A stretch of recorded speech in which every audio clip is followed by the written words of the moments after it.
Otra cuestión sobre, por no movernos de los inicios, hay mucha gente que piensa que el Estado de Israel se fundó como bajo la órbita de solo de Inglaterra o de países imperialistas, pero muy poca gente sabe que la Unión Soviética, por ejemplo, también lo fomentó, incluso que les dio armas en la Primera Guerra. O sea, hay una cosa muy interesante, la creación del Estado de Israel. O sea, hay un punto de partida en esa descomposición del Imperio Otomano, cuando en 1917 dos diplomáticos británicos le prometen la misma tierra a dos grupos distintos. Entonces, Balfour a la minoría judía les promete la posibilidad de crear un hogar judío permanente en Palestina, ¿vale? Mientras McMahon se lo promete a Hussein, que era el sherife de la Meca, de los hachemitas, ¿vale? Y entonces, en el mismo año, a los dos le prometen lo mismo, al tiempo que hay otro acuerdo secreto entre franceses y británicos, el Sykes-Picot, donde se dividen el Imperio Otomano y no van a crear ni un Estado israelí, ni van a darle al jefe de la Meca al territorial, ni nada por el estilo. Los mintieron como bellacos y lo convirtieron en mandato británico en el caso de Palestina. Vale. Más allá de eso, de ese punto de partida donde ellos siempre reclaman, ¿no? Es que a mí me prometieron los ingleses que íbamos a tener un país árabe y a mí me prometieron los ingleses que íbamos a tener un hogar judío. Cuando se establece el Estado de Israel o cuando las Naciones Unidas decide dividir el territorio y crear y generar unos espacios que se pueden convertir en Estado de Israel y Estado de Palestina a finales de 1947, ¿de acuerdo? Aquí está la famosa pregunta: ¿por qué Naciones Unidas ese día decidió meterse en el Próximo Oriente, dividir el territorio, una división que termina por provocar a la Nakba, ¿no? El desplazamiento de 750.000 palestinos, que son los bisabuelos de los que actualmente siguen los campos de refugiados, ¿vale? O sea, ¿quién es Naciones Unidas para hacer estas cosas? A ver, alma de cántaro, acabamos de salir de la Segunda Guerra Mundial. La Segunda Guerra Mundial ha terminado en 1945. Ha comenzado 6 años antes, porque hay un tipo, Hitler, que considera que él tiene derecho a proteger a cualquier minoría alemana que esté en cualquier territorio fuera de Alemania, hasta el punto de que, si es necesario, tiene que invadir ese país para lograr defender los derechos de esas minorías. Por tanto, cuando en 1945 ha acabado la guerra, los políticos que en ese momento tienen la capacidad de tomar decisiones dicen, bueno, lección aprendida. No vamos a dejar ni una sola minoría dentro de un territorio de un país distinto que se pueda convertir en un casus belli para que en el futuro me vayan a hacer este tipo de jugadas como las que ha hecho Hitler. Entonces vas y tú dices, entonces claro, ¿quién paga el pato? Los palestinos. Llego, divido Palestina, desplazo 750.000 palestinos y meto a los judíos a martillazos ahí. A ver, chaval, que en 1945, al acabar la guerra, deciden establecer la nueva frontera entre Polonia y Alemania. Porque Stalin, al ir avanzando sus tropas contra los nazis, ha empujado la frontera alemana hacia Occidente, la frontera polaca, perdón. Polonia perdió una parte de su territorio y entonces Polonia no puede reclamar el territorio que le ha arrebatado Stalin, porque, coño, tampoco es en plan de meterse en ese momento con Stalin, y entonces vamos a hacerlo corriendo la frontera entre Polonia y Alemania, a la línea del Oder. Y entonces, a partir de 1945, decidimos que todo alemán que esté al oriente del Oder tiene que marcharse. Y van a desplazarse en ese momento 2,5 millones de alemanes. 2,5 millones de alemanes que van viviendo sus antepasados ahí, pues a lo mejor desde los tiempos de la Orden Teutónica. Llevaban 800, 900 años. Y después de 9 siglos les dicen, se acabó, ya no tenéis derecho a ese territorio, porque hemos decidido que no queremos dejar minorías al otro lado de la frontera. Y os marcháis. ¿Vale? Entonces se desplazan. 2,5 millones de alemanes tienen que desplazarse del 45 al 46. Claro, se desplazan. Pasa que no se fueron a campos de refugiados. Y no vas a tener ONG psicodélicas reclamando los derechos de los bisnietos de los alemanes desplazados del oriente del Oder para que recuperen sus propiedades porque les hemos quitado esas propiedades. Porque claro, los polacos que ocupan esa parte, esa franja hasta el Oder, no estaban allí. O sea, en muchos casos sí que han repoblado. Hay algunos polacos que llevan viviendo allí siglos, pero la mayor parte de los polacos que se van a esa parte occidental de Polonia son tierras nuevas para ellos, son tíos que acaban de llegar. O sea, es que yo no acepto que los judíos estén en Israel porque llevan 2 generaciones. Coño, los polacos acaban de llegar ese día. Pero es que en 1947 se produce la independencia de la India y hay un problema con las minorías musulmanas que están en el oriente y en el occidente. De hecho, hay 2 países nuevos. Por eso, y entonces deciden dividir la India y Pakistán. O sea, hoy son 3 países porque Bangladesh es un país diferente, pero en principio era Pakistán Occidental y Pakistán Oriental. Entonces, Naciones Unidas agarra el mapa y dice, bueno, a ver, aquí hay muchos hindúes, esto para la India. Aquí hay muchos musulmanes, esto para Pakistán. Los hindúes que se quedan en el lado pakistaní se van a la India. Los musulmanes que se quedan en el lado de la India se van a Pakistán. Pero ahí no funciona tan bien porque hay mucho musulmán en la India. ¿No? Sí, hay mucho musulmán. Es el segundo país con más musulmanes del mundo. Y es el problema nacional que tiene con el Islam. Pero la cosa es, ¿cuánta gente se desplazó en aquel año 47? Más que la que vive en Israel. 14 millones. 7 millones de pakistaníes, 7 millones de indios. 14 millones. Entonces, tenemos comunidades, ya digo, tenemos ONGs psicodélicas en la actualidad reclamando los derechos de los pakistaníes que perdieron.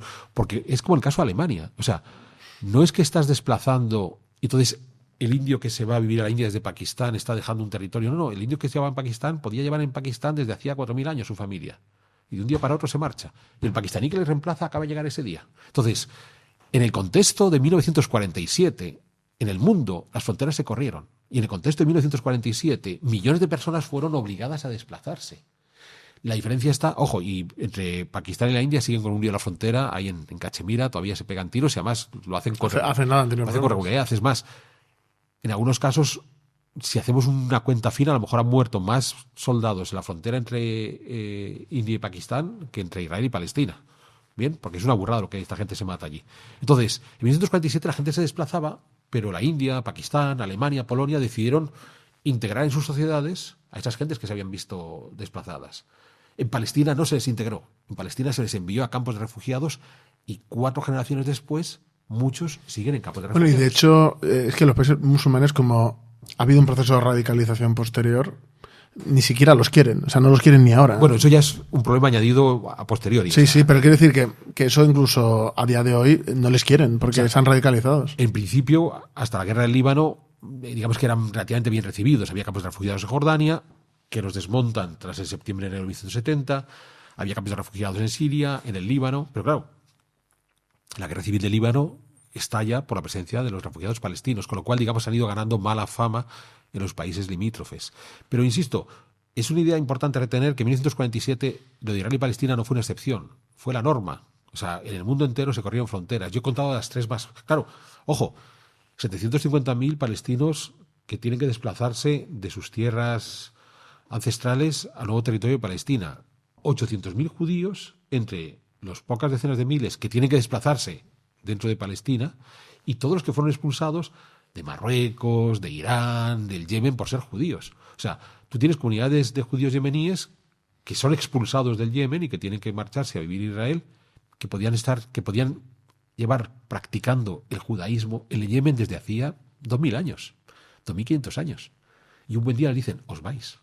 Entonces, ¿qué hacemos? Claro, cuando estamos hablando, bueno, pues que se vayan. Perfecto. Pues ahora quiero que, como se tienen que ir, nos vamos a devolver sus propiedades legítimas a los judíos en el Yemen, o en Marruecos, o en Irán, o en Siria, o en Egipto, o en el Líbano.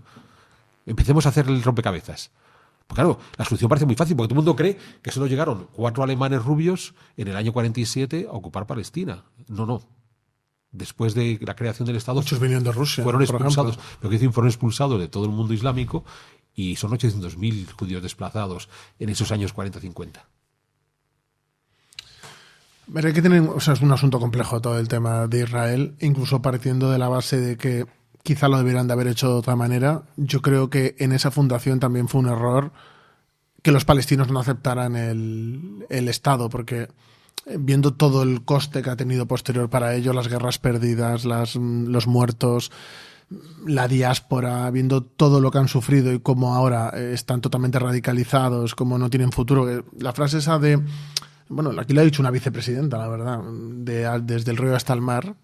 Claro, eso está puede sonar bonito para determinados sectores, pero hay que tener en cuenta que eso es una cosa como de los años finales de los 40-50, de que ellos veían posible realmente, pues lo que decías tú, que les dijeron que se tenían que esperar unos años y que iban a recuperarlo todo. Yo creo que eso fue uno de los factores por los que ellos no aceptaron la mitad, porque si puedes tenerlo todo, ¿para qué vas a tener la mitad?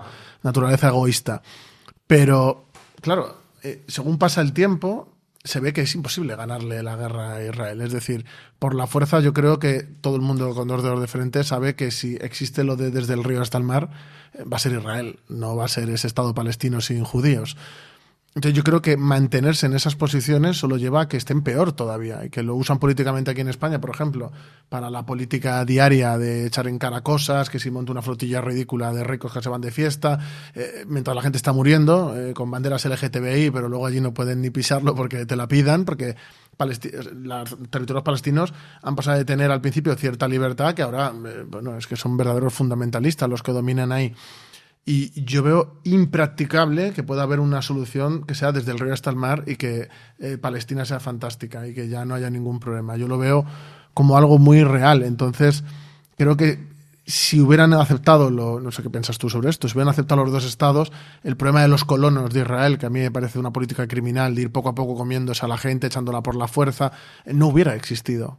Porque habría un estado que no permitiría que esa gente se introduzca dentro. Y además Israel, yo creo que ellos sí hubieran aceptado aunque haya sectores ultraortodoxos y que creen en el gran Israel, pero sobre todo ese Israel de las primeras décadas, que era más laico y que era un poco diferente al de ahora, yo creo que sí hubieran aceptado esos dos estados. Y luego también hay que tener en cuenta que todo el relato también que construye Israel de las guerras, por todo lo que le ha pasado, de que están a la defensiva, claro, con esos dos estados tampoco hubiera existido. Yo creo que se podría haber ahorrado mucho sufrimiento humano, independientemente de que puedas pensar o no que es un error que se haya fundado Israel, pero claro, es que son gente... Ha habido generaciones que han crecido, incluso han muerto, han nacido allí y se han muerto prácticamente de viejos, con nietos, etcétera, gente que van a... Entonces, claro, esa gente ya ha nacido ahí. A mí muchas veces me dicen, no, es que Israel es un estado ficticio. Y yo, sí, como todos hasta que pasa un tiempo.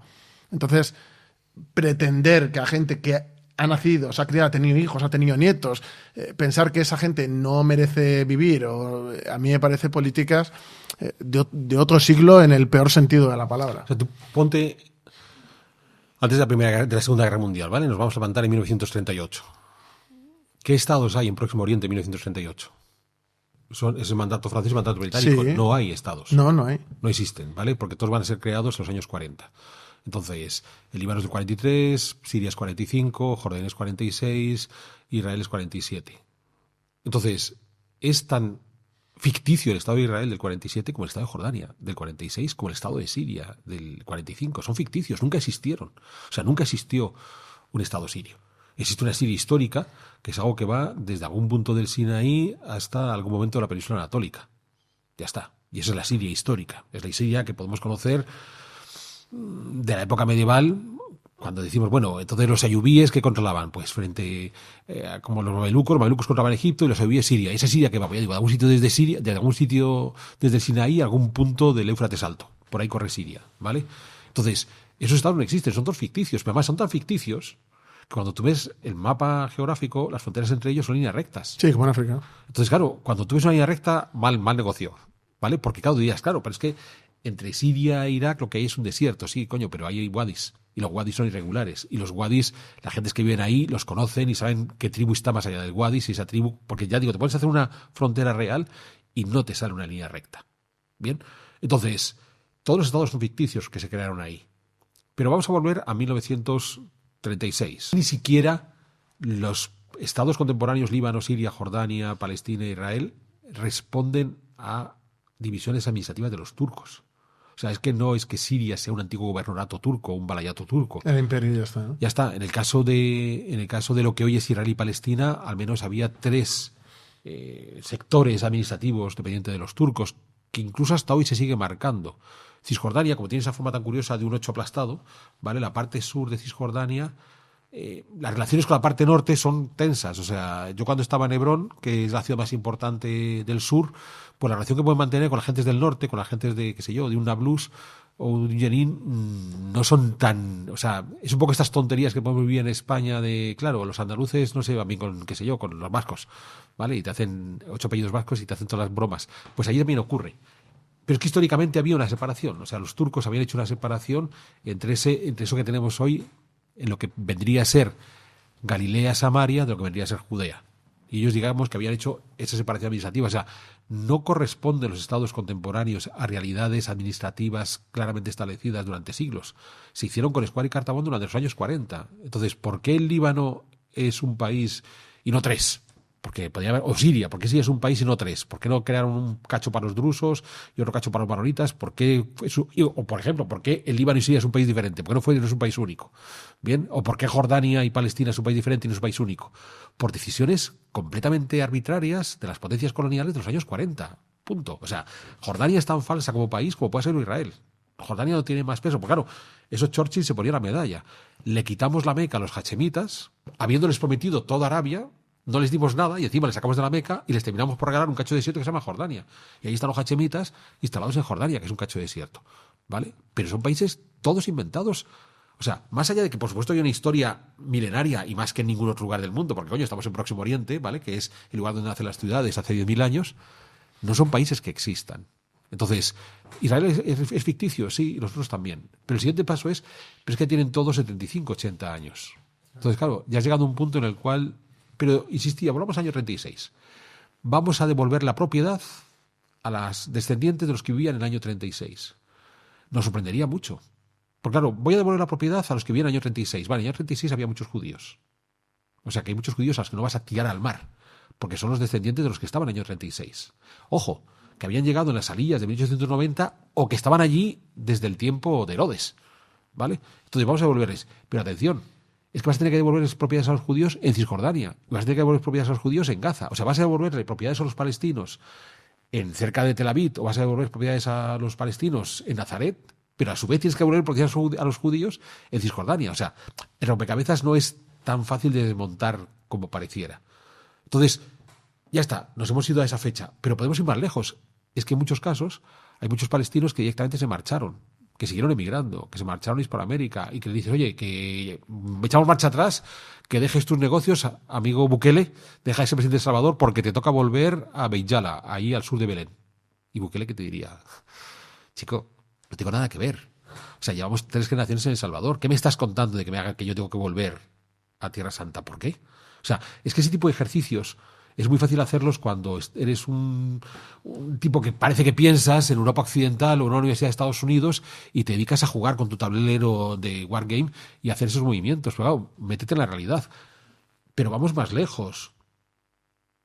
Es que hasta el año 47 era relativamente sencillo relaciones familiares entre lo que hoy llamamos palestinos y lo que llamamos israelíes. O sea, cuando yo vivía en Jerusalén, sobre todo con uno de los conductores con los que trabajábamos, tenía parientes israelíes. O sea, yo recuerdo haber pasado la frontera a Jordania, dejarle a Mohammed en la frontera de Jordania, yo temeroso de que se quedara con soldados israelíes, decía, pues chica, mi pobre conductor palestino de repente tiene un problema, y cuando vuelvo digo, ¿qué tal? Muy bien, era mi primo. Ese soldado israelí es mi primo. Claro, no es mi primo hermano, es mi primo en tercer grado porque eran nuestros abuelos los que eran primos hermanos. Aunque él fuera musulmán y palestino y aunque mi abuelo fuera judío, éramos primos hermanos. Entonces, claro, si tú quieres hacer ese retroceso, decir, bueno, vamos a volver para atrás, pues va a ser complicado. Y si la solución que vas a tomar es saquemos a todos los judíos por ser judíos, ¿y ahora qué hacemos con ellos? ¿Vale? Ojo, saquemos a todos los judíos por ser judíos, saquemos a todos aquellos que reivindiquen un país en el que llevan 3 generaciones. Los podemos sacar. Imagínate si hacemos eso en el resto del mundo. Si a continuación una vez sentado el presidente de los israelíes decimos, pues ahora vamos a sacar a todos los hispanoamericanos instalados en Estados Unidos que llevan 1 o 2 generaciones. Bueno, más. Que son millones. Que son millones. A todos estos mojados que han cruzado Río Grande de Centroamérica y que llevan ya 2 generaciones. Los sacamos a todos porque ya hemos entrado al precedente. O sea, ya hemos sacado a estos. Pero en Israel llevan, o sea, yo creo que en Israel llevan más tiempo, ¿eh? Sí, quiero decir, en Israel son 4 generaciones ya de gente. O sea, como tú dices, ya ha habido israelíes. Es que, por muy crítico que seas, yo siempre he sido muy crítico con Israel, pero sobre todo por las políticas de los colonos, por acciones de Estado que para mí son bastante criminales. Pero eso no hace que todos los israelíes cometan esos actos ni nada por el estilo, pero el Estado existe, el Estado ya tiene, dentro de no tanto será centenario, claro, porque está próximo, tampoco está tan lejos, y querer echar como desde el río hasta el mar a toda esa gente, pues claro, a mí gente que luego se enfada porque queramos proteger las fronteras de España, por ejemplo, que quiera echar a todo el mundo al mar, pues no sé, no me parece a lo mejor la política más progresista desde su óptica. Sí, o sea, o vamos a representantes de la izquierda que ese inmigrante que cruzó ayer en la patera y que se ha instalado aquí, que ha construido su vida, tiene derecho a ser español. Y me parece bien que tenga derecho a ser español, ya ha construido su vida aquí. Pero el tipo que lleva 4 generaciones en Israel no tiene derecho a vivir en Israel. O sea, ¿no ves que es contradictoria tu postura? O sea, yo creo que es muy contradictoria porque no están a favor del control migratorio. Yo, por ejemplo, sí lo estoy aquí en España. Pero claro, que ellos luego allí tengan esas políticas de... que es que yo no conozco a nadie que tenga una política migratoria como la que ellos quieren hacer en Israel, claro, porque están contra los genocidios, pero ¿cómo echas a todos esos millones de personas de un sitio? Eso a lo largo de la historia siempre ha tenido un nombre, que es limpieza étnica. Claro, están defendiendo una limpieza étnica, porque ellos dicen que están en contra del genocidio de Palestina, están en contra de los muertos, de que los tengan en campos, de todo eso. A mí todo eso me parece estupendo, pero entonces, ¿por qué tu medida para los demás es lo mismo que les están haciendo a ellos? Para mí es muy incongruente.